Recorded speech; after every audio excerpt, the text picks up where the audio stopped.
1 year ago today, I posted a video on YouTube titled Decluttering 35 Years of Stuff, where I opened up about my journey of transitioning from a lifetime of accumulating possessions to embracing a more minimalist or essentialist lifestyle. In fact, I recorded that video right here in this bedroom, wearing this shirt, wearing this microphone, and maybe lightning can strike twice because it now has over 1 million views.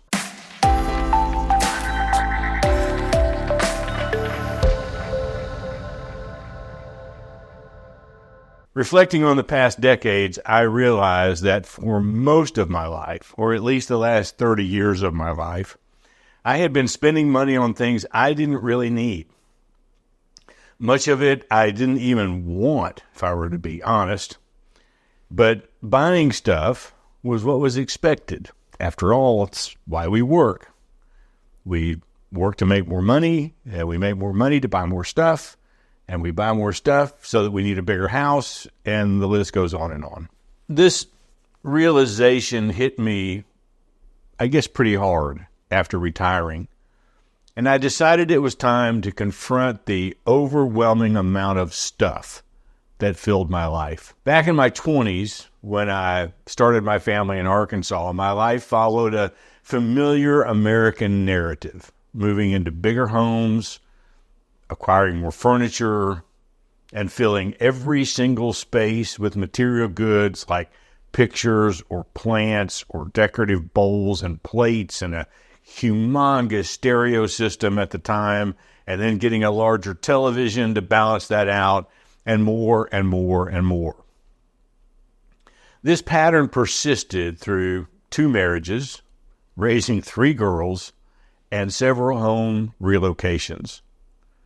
And eventually, we even had to rent storage for the excess items that we kept holding on to and just refused to give away or sell or whatever. However, I suppose the real turning point for me came when I moved into my mom's basement.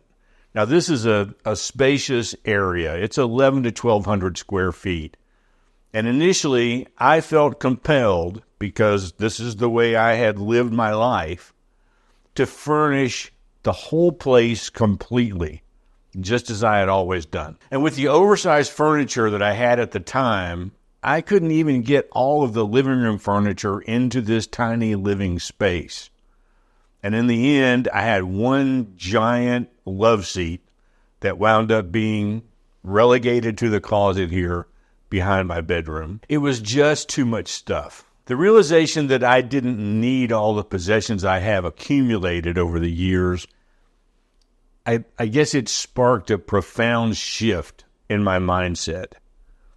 I began to study and search out and embrace essentialism or minimalism or whatever you want to call it.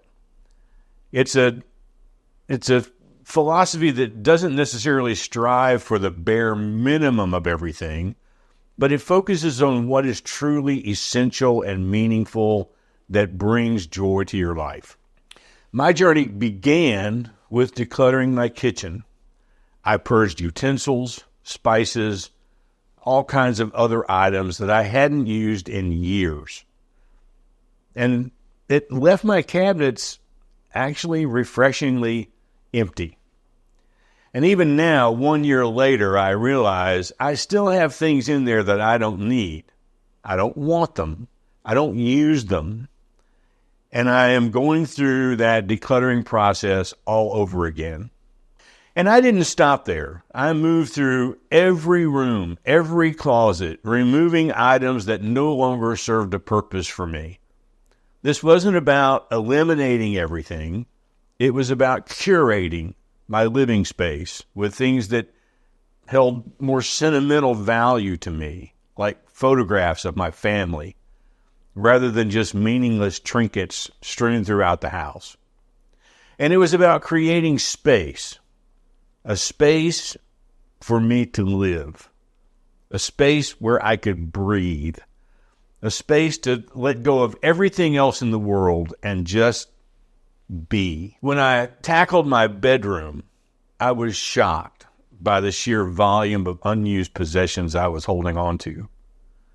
Furniture drawers, once packed with items that I never used, were now empty. And I sifted through clothes I didn't wear anymore, especially since I wasn't going to work every day, like the 37 ties that I no longer needed.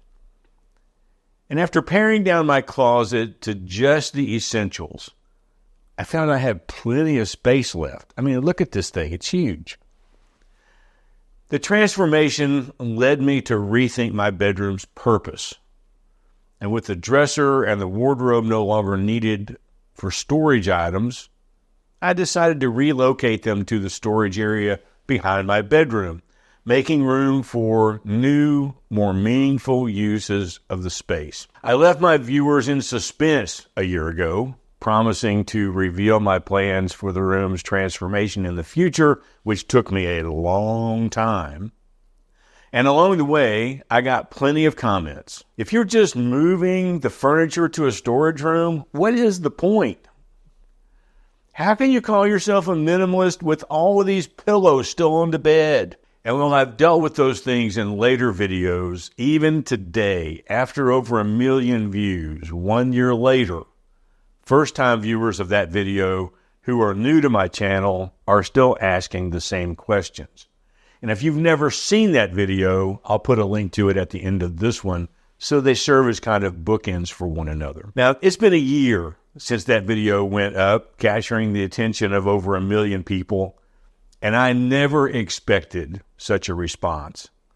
But it seems that my story, at least at the time, resonated with many who are grappling with similar situations. The comment section became a forum for sharing experiences, for support and inspiration, and reflecting a collective desire for simpler, more meaningful lives. So, how has life changed for me since that video's release? Well, other than monetizing my channel and curating a subscriber base of over 50,000 people, that's just the small things. Embracing essentialism has given me a profound sense of liberation. I cannot deny that.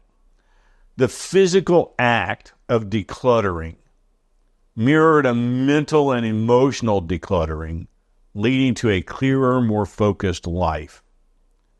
No longer burdened by excess possessions, I discovered I had new energy and a renewed sense of purpose.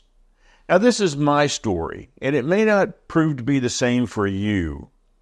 And I would be interested in hearing your story in the comments. This video also sparked a wave of connections here on this channel, both online and offline. Viewers shared their own stories and their own tips for doing what I had done. And it created a supportive community around the idea of living more intentionally. That's my main word for life these days, intentional. This newfound engagement wasn't just about reducing clutter.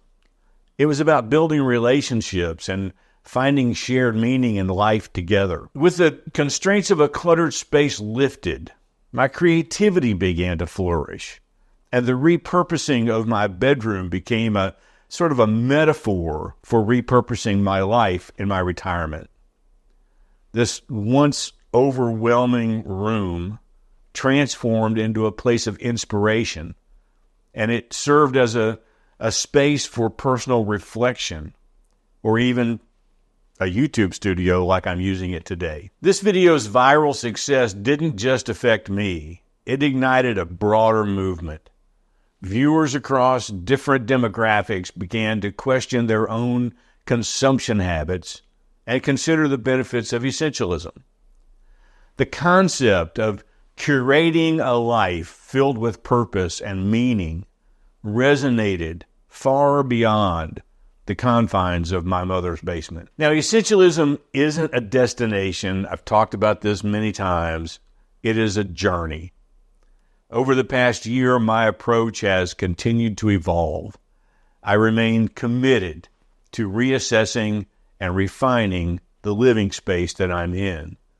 And that ensures that it aligns with my values and supports my well-being. Looking back on the past year, I feel immense gratitude for the unexpected impact my video had on viewers around the world. My journey from a life of excessive accumulation to one of thoughtful essentialism inspired many to reconsider their own relationship with material possessions. The comments and feedback became a rich source of motivation, not only for those watching, but for me as well, reinforcing the importance of community and a shared experience in personal growth. And as I look to the future, I envision further simplifying my life, exploring new interests, and definitely documenting my continued journey here on this channel. This repurposed bedroom stands as a testament to the power of essentialism, a reminder that even the most cluttered spaces can be transformed into areas of inspiration and meaning. And after 1 year, my message remains clear. Essentialism, or minimalism, or even minimalism-ish, whatever you choose to call it, it's never about depriving yourself of things. It's about making room for what truly matters. It's an invitation to reflect on our lives, to identify and let go of what no longer serves us, and to cultivate spaces that nurture our very souls.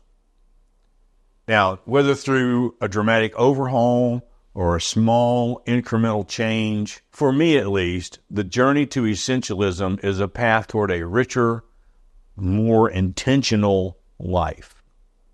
And thank you for the most fantastic 1-year journey I could ever have imagined. We'll see you next time.